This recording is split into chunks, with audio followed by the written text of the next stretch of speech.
असाधारण है। जानो जानो इन शक्तियों को, ये कोई साधारण शक्तियां नहीं है, ये वही शक्तियां हैं जो हमें विश्व वंदनीय बना देती है। ये वही शक्तियां हैं जिन्होंने हमें देवतुल्य बना दिया। ये वही शक्तियां हैं जिन्होंने हमें सारे जगत का गुरु बना दिया। ये तो हमें जगत गुरु बना देती है, विश्व गुरु बना देती है। बोले कौन सी शक्तियां हैं? बोले गंगा है, गौ है, नर्मदा है, प्रत्यक्ष है।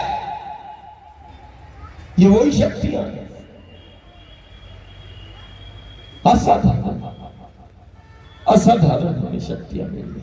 और देखो ये कोई प्रवचन नहीं है, देखो इन शक्तियों का प्रताप देखो। जल पर तो कई वर्ष हो गए, ये तुमने भी देखा, दुनिया ने भी देखा और देख रही है। अब तो देखो, अब तो मां वायु पे ही चला। ये कोई सिद्धि और विद्या का काम नहीं है। सिद्धि और विद्या कामना और इच्छा पूर्ति कर सकती है, सिद्धि और विद्या जीवन का आधार नहीं बन सकती। जीवन का आधार केवल वो मां है, केवल वो शक्ति है। शक्ति ही जीवन को चला सकती है, विद्या और सिद्धियां नहीं। ये प्रत्यक्ष है। और देखो अब तो मां ने वायु पर चलाना। अब बताओ, हम गाडरवाड़ा में थे, आज ही की बात देखिए, कितना किलोमीटर है मनखेड़ी? 34-35 किलोमीटर। 34 किलोमीटर। कितनी सहजता से बोल लिया, 34 किलोमीटर ना दिया। वायु पर खाने वाला 2 टाइम भी यदि चलेगा तो 1 गिलास पानी तो पिएगा। बताओ पिएगा नहीं पिएगा? 34 किलोमीटर चलेगा कोई, और कभी भगवती 38 भी चलाती, कभी हमने इस पथ पर 40 किलोमीटर भी चले, 42 किलोमीटर भी चले।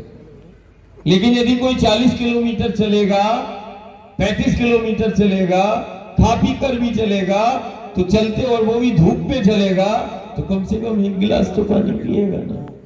देख ले, वायु पर ही 35 और 40 चला रही है, और अकेले नहीं चलते, गांव नगर और परिक्रमावासी सब चल रहे। ये प्रत्यक्ष है, प्रमाण है, ये प्रमाण है,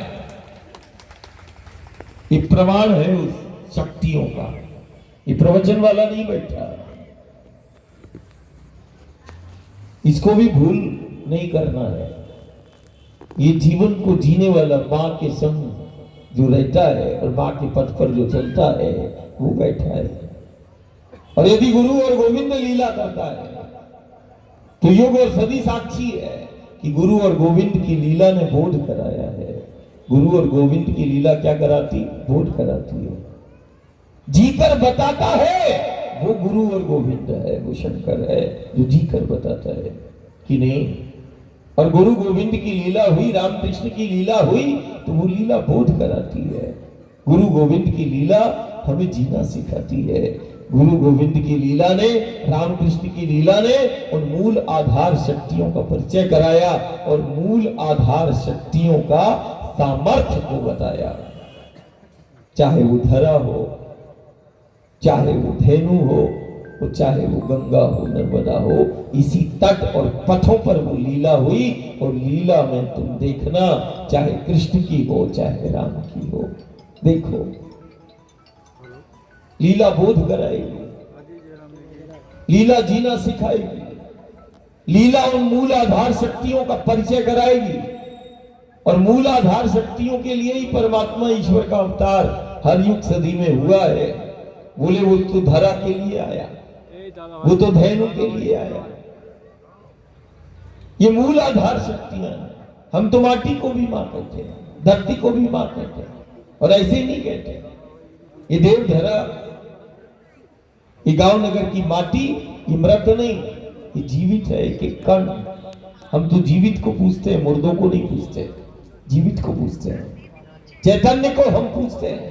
हमारे लिए माटी का एक एक कण, देखो इसी धरा के लिए वो अवतार लेता है और माखन खाते खाते यमुना की तट की मिट्टी को मुख में रखता है।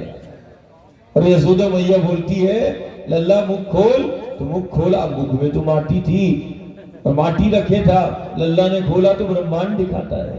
क्या बताता है? ठाकुर ने क्या बताया? और लीला तो माँ को डराता है क्या? नहीं, मेरा ठाकुर ऐसा नहीं हो सकता जो माँ को डराता है, भयभीत करे। नहीं, माखन खाने वाला यमुना के तट की मिट्टी को खाता है और मुख में माटी को रखकर ब्रह्मांड दिखाता है। आज भी यमुना के तट पे ब्रह्मांड घाट है, जिस घाट की माटी को खाकर उसने सारे जगत को बताया। मुख में माटी को रखकर माटी के एक एक कण में छिपे उस ब्रह्मांड को दिखाया। मुख में माटी को रखकर माटी की महिमा, माटी के महत्व को बताया। माटी हमारा अस्तित्व है, ये सारे जगत को बताया।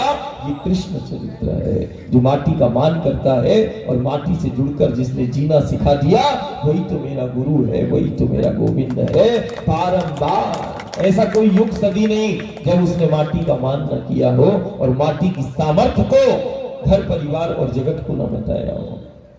कभी वो गौओं के संग रहता है, और गऊ को तो हम तो रोज गांव नगर से बोलते हैं। बताओ कौन सा ऐसा धन है? एक धन तो दुनिया सुरक्षित कर रही है, अपना भला रोड पर अपन उस धन को छोड़ रहे हैं जिसको हम गौ धन बोलते हैं। दुनिया के बड़े बड़े शक्तिशाली देश उस गौ धन को, अपने धन को संरक्षित कर रहे हैं। पता है क्यों? कारण उन्होंने जान लिया कि ये जो भारत के पास गौ धन है, इस गौ धन को यदि हम संरक्षित कर लेंगे और हमारे बच्चे इसकी निकटता में रहेंगे तो वो कभी तनाव और निराशा में नहीं आएंगे। तनाव और निराशा से मुक्त कर देता है। लेकिन बाकी वाला धन तो तनाव वाला है, निराशा वाला है, रुपया पैसा। लेकिन एक गौ धन है, वो विदेशी समझ गए कि इसका स्पर्श भी कर लिया, और अब तो पैसे से स्पर्श होता है। डॉलर चल रहा है, यूरो चल रहा है। बोले कहां सेंटर बना है? बोले क्या होता है? बोले गौए हैं, गौधन है, उसका थोड़ा 5-10 मिनट स्पर्श होता है उनके साथ में। बोले क्या होता है उनके साथ में रहने से और उनके स्पर्श करने से? बोले तनाव और निराशा से वो जीव मुक्त हो जाता है। अब बताओ, तो वो गौधन को संरक्षित कर रहे हैं। एक ऐसा धन है हमारे पास कि जिस धन को रखने से तुम्हें परमात्मा ईश्वर को खोजने नहीं जाना पड़ेगा। जिस घर द्वार में और गांव नगर में गौधन है, वहीं समझना गुरु गोविंद और शंकर खुद आ जाएगा। हम तो सिर्फ धन को रख, एक ऐसा धन जो परमात्मा और ईश्वर को द्वार पे खड़ा कर दे। एक ऐसा धन जो यदि गांव और घर द्वार में है तो संक्रमण आपदा उस घर द्वार में, गांव में प्रवेश नहीं कर सकती। एक ऐसा धन जो संक्रमण और आपदाओं से मुक्त करता है घर द्वार को, गांव को। बोले कौन सा धन है? जिस धन को रखने से व्याधियां नहीं आती, संक्रमण और आपदा का वो शिकार नहीं होता, और संक्रमण आपदा उस गांव घर द्वार में प्रवेश ही नहीं करती। बोले ऐसा कौन सा धन है? बोले गौ धन है। और हम रोज बोलते हैं कि अभी हमारे पास समय है, हमारे पास समय है 1 दशक का, 1 दशक का समय है। आने वाले समय में जिस गांव और नगर में जितना गौधन होगा, हम जितना गौधन को सुरक्षित कर सकें, उस ओर अपना योगदान गांव घर सामूहिक दे। कारण आने वाले समय में मात्र एक धन है जो संक्रमण और आपदाओं से हमारे गांव नगर को बचा सकता है। जिस धन में सामर्थ्य है वो धन है गौ। और आने वाले गांव और नगर में लिख के रखना, ये प्रवचन नहीं हो रहा है। 10 साल के बाद ये एक एक वाक्य जो है ये बिल्कुल चरितार्थ में तुम्हें ध्यान आएंगे कि नहीं कोई गांव घर में बैठ के ऐसा बोलता था, चलते चलते हवा पे चलते वायु को आहार बना के आता था और फिर थोड़ा बैठकर फिर चला जाता था। बारंबार वो गांव नगर में दस्तक देता था। हम तो अखंड उस साधना में निकले हैं, बारंबार ही हम आएंगे। लेकिन बारंबार कहते ना, रामायण जितने बार तुम पढ़ो, गीता जितने बार पढ़ो, उतना अनुभव मिलेगा। सत्संग में तुम जितने बार बैठोगे उतना अनुभव तुम्हें होगा। विषय एक ही रहेगा, है कि नहीं? आने वाले समय में जिस गांव नगर में गौधन, ध्यान देना, जहां ज्यादा होगा उस गांव नगर का जीवन उतना सुरक्षित होगा और संक्रमण आपदाओं से वो मुक्त होगा, तनाव और निराशा से वो मुक्त होगा। इसीलिए गांव और नगर इस बात का ध्यान दे कि धन, वास्तविक में जो धन है गौधन, उसको हम गांव नगर में संरक्षित कर लें। हमारे धन को दुनिया संरक्षित कर रही है और यदि नहीं कर पाए तो आने वाले समय में कोई भी यज्ञ अनुष्ठान और कोई भी विधि ऐसी नहीं जो हमारे घर और गांव को संक्रमण और आपदाओं से बचा ले। एक ही चीज है। दूसरा, हमारे पास प्रत्यक्ष वो शक्तियां हैं, गंगा, यमुना, गोदावरी, नर्मदा। नर्मदा कोई साधारण शक्ति नहीं, असाधारण शक्ति। कभी अमरकंटक तरफ जाओ तो मंडला होते हुए जाना, वहां एक घुघुवा करके एक गांव मिलेगा, जहां घुघुवा में एक पार्क बना हुआ है, जीवाश्म का नेशनल पार्क बना है। हमारे वेद, हमारे पुराण तो ये कहते हैं ये वो आदि शक्ति भगवती का द्वार है जहां जीवन का प्रारंभ हुआ। पृथ्वी की उत्पत्ति से लेकर जीव की उत्पत्ति तक के सारे प्रमाण आज वो घुघुवा नेशनल, अब तो ज्ञानी विज्ञानी भी मानते हैं। हमारा शास्त्र, हमारा पुराण, हमारे ध्यानी योगी तो कहते चले आए कि प्रलय और महाप्रलय में जिसका अंत नहीं, वो मां नर्मदा है। प्रमाण देख लो, 6.5 करोड़ वर्ष, 10 करोड़ वर्ष, 20 करोड़, बोले क्या 20 करोड़, बोले वर्ष, 6 करोड़, 6.5 करोड़ वर्ष पुराने प्रमाण उस गांव में रखे, जो प्रमाण मिले हैं नर्मदा के तट और पथ पर जीवन के। ये वो तट और पथ है जहां जीवन प्रारंभ हुआ। असाधारण, असाधारण है इस भगवती का द्वार। विज्ञान भी कहता है, और आज तो ये भी कह गया, अब तो विज्ञान ने वो तो कर ही लिया कि 6.5 करोड़ वर्ष पुराने वृक्षों के अवशेष रखे हुए हैं, 6.5 10 करोड़। अब जहां पेड़ होगा, थोड़ी देर के लिए वहीं बैठे हैं, थोड़ा बैठे वहां बैठे, अभी सबसे मिलेंगे, बैठे अलग से बातचीत करने का आवश्यकता नहीं। तुम तो सत्संग में बैठ जाओ, तुम्हारा निश्चित लाभ हो जाएगा। हम अलग से बात करने की स्थिति में है नहीं, है ना। हमारी सब भक्त प्रेमियों से प्रार्थना है, तुम तो सत्संग के उस क्षण और उस पल में तुम जी लेना, और जो तुम्हारे चित्त के अंदर तुम जैसा चाहते हो खुद को और घर और गांव को बनाना, तुम वैसा बना लेना। तुम तो इस सत्संग के क्षण और पल में जी लेना। हमारे पास अलग से कोई व्यवस्था अब नहीं है, हम अलग से हम बात करने की स्थिति में नहीं है। हम तो सिर्फ भगवती थोड़ा सा समय देती है, नहीं तो चलते चलते परिवार से सिर्फ मिलना होता है, और वही मिलना निष्काम प्रेम का देखना होता है, और वही माँ से प्रार्थना होता है कि माँ चाहे वो गांव घर देखे या ना देखे, कैसे देख रहा है, लेकिन तू ऐसी दृष्टि जरूर देना कि यदि मैंने उस गांव घर को देख लिया तो कम से कम वो संक्रमण आपदाओं से और वो घर परिवार तो मुक्त हो जाए। कोई ना कोई तो देखेगा, या फिर मैं तुझे देखूंगा या तू मुझे देखेगा, बराबर है, कोई तो देख ले। यहाँ तो देखने से बात बन जाएगी। ये तो वो द्वार है जहाँ बैठने से बात बन जाती है, जिंदगी बन जाती है, अलग से कुछ नहीं है, सब बराबर है। जैसा तुम चाहते हो खुद को बनाना वैसा बना लेना, और जैसा तुम चाहते हो घर और गांव को चलाना वैसे तुम चला लेना। बस इन क्षण और पल को तुम जी लेना, बस। हम इतना हम कह सकते हैं, हमने जिया है। और आज सारी दुनिया, चाहे वो कई दशकों पहले घुघुवा का वो नेशनल पार्क, उस देवी भगवती की विज्ञान भी प्रमाणिकता करता है। और आज तो और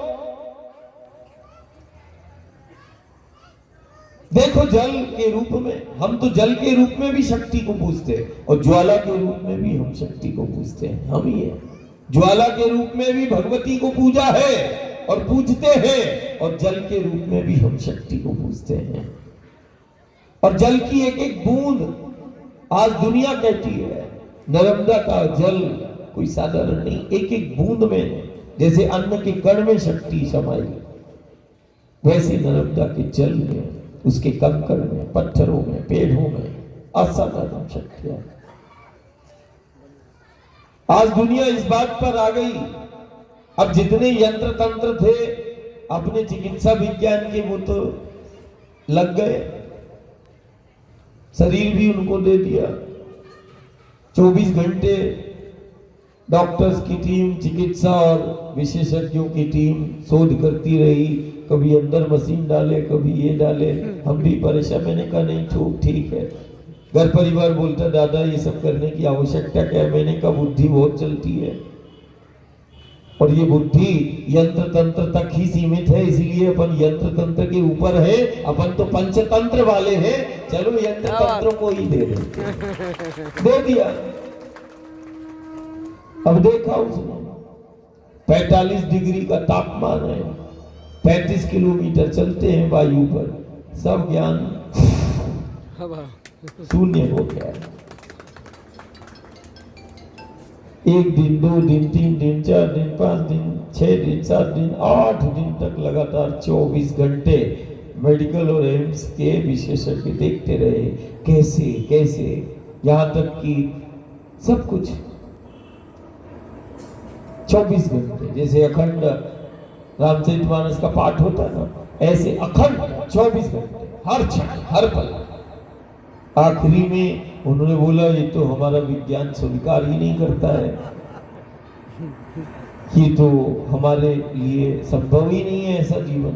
तो विज्ञान क्या कहता है कि नहीं आप तो है ही नहीं। विज्ञान क्या कहता है? आप नहीं है। लेकिन मैंने उससे बोला हम तो है, हम तो बैठे हैं, ये है तो उसने लिख दिया कि नहीं हमारे चिकित्सा जगत में ऐसा न जीवन देखा न पाया गया, लेकिन देखो नर्मदा के पथ पे तो पाया गया। अब उसको शोध को अब दुनिया के दूसरे देश जो शक्तिशाली है वहां चला गया, तो अब दुनिया के शक्तिशाली देश जैसे अमेरिका वो शोध अनुसार वो भारत से संपर्क करता है और देश के प्रधानमंत्री को पत्र लिखता है और विनम्रता पूर्वक आग्रह करता है कि एक ऐसी संस्कृति, एक ऐसा कि नदी पर कैसे कोई जीवित रह सकता है, पेड़ पहाड़ों पर वायु को आहार बना के कोई कैसे चल सकता है 40, 42, 45 डिग्री पर पेड़ पहाड़, और सारी दुनिया प्राकृतिक आपदाओं का दौर, अमेरिका कहता है प्राकृतिक आपदाओं का दौर चल रहा है। कहीं ना कहीं ये साधना जो भारत के अंदर नर्मदा के पथ पर हो रही है, ये समूचे विश्व के लिए आधार बन सकती है और ध्यानाकर्षण करता सकती है, माटी के लिए, पेड़ पहाड़ों के लिए वरदान बन जाएगी। हमें भी शोध करने का अवसर दिया जाए। तो हमने बिल्कुल तत्काल बोला कि नहीं, वो जब चाहे तब आ सकते हैं और सारे उपकरण लेकर आए। अब हमारे पास जितने थे मेडिकल में और वो तो सब लग गए, तुम्हारे पास उसके ऊपर के हो तो फिर लेके आओ। अब तो वो लेकर आओ कि जब हम मैया का दर्शन करते हैं तो तरंग क्या बनती है, और जब जल का स्पर्श करते हैं, जब इन पेड़ पहाड़ों का हम स्पर्श करते हैं, जब हम माटी का स्पर्श करते हैं, जो हमारी सनातन संस्कृति की सामर्थ्य है, जो माटी से जोड़ती है, पानी से जोड़ती, पेड़ पहाड़ों से जोड़ती है। मैंने कहा अब तो तुम ये देखना कि जब हम विंध्याचल को देखते हैं और विंध्याचल को स्पर्श करते हैं, पेड़ों को करते हैं, तट को करते हैं, माटी को करते हैं, और जल जब माँ का दर्शन करते हैं तो तरंग क्या मुझे छूती है। इतने उपकरण लेके आना तो तुम भेद समझ जाओगे कि सनातन की सामर्थ्य क्या है, संस्कृति की सामर्थ्य क्या है। तो बोले हाँ हम भी ऐसा ही कुछ। मैंने कहा हाँ सारे उपकरण, अतिथि देवो भव, व्यवस्था पूरी मिलेगी, और तुम तो नीचे भी चलना ऊपर भी चलना, हम तुम्हें हेलीकॉप्टर भी देंगे, ऊपर से भी रखना नीचे से भी रखना, सारे तरफ से यंत्र तंत्र रहे। लेकिन जैसे हमारा देश का चिकित्सा विज्ञान ने बोल दिया, वैसे ही दुनिया अब बोलेगी, दुनिया बोलेगी अब ये है सनातन, ये है संस्कृति, ये है माटी के सामर्थ्य, ये है विंध्याचल की सामर्थ्य, ये है पेड़ों की सामर्थ्य जिनको हमने देवता और ईश्वर के रूप में पूजा। और जब हमारा परमात्मा ईश्वर आया तो इनको भी प्रत्यक्ष अपना स्वरूप बताया। हम तो गोवर्धन को पूजने वाले हैं, हम तो कामदगिरी को पूजने वाले हैं, हम तो गिरनार को पूजते हैं, हम तो विंध्याचल को पूजते हैं। और पहाड़ों से जो उत्पन्न हुई शक्तियां, चाहे वो दुर्गा हो और चाहे गंगा नर्मदा हो, हमने तो शक्तियों को पहाड़ों से प्रकट होते हुए ही देखा है। दुर्गा क्या, गिरिजा अष्टभुजा वाली हो और फिर 4 भुजा वाली हो, पहाड़ों से ही प्रकट हुई है। दुर्गा का दूसरा नाम क्या है, गिरिजा। गिरिजा का मतलब क्या है, पहाड़ों से उत्पन्न हुई देवियां। पहाड़ ये वो दुनिया के असाधारण पहाड़ हैं, हिमालय, विंध्याचल, सतपुड़ा, अरावली की पर्वतमालाएं, ये दुनिया के वो असाधारण पर्वतमालाएं, पहाड़ हैं जहां से शक्तियां प्रकट हुई जो ब्रह्मांड का आज भी आधार बनी हुई है। ऐसे हमने उन पर्वतों के रूप में हमने साक्षात, इसीलिए त्रेता में हो या द्वापर में हो, कामदगिरी से प्रार्थना करने वाले वही है राम। बता दिया हजारों साल पहले, गोवर्धन को अपना स्वरूप बता के और खुद को गिरिराज कहला के। गोवर्धन आज भी कृष्ण की सामर्थ्य को प्रकट करता है।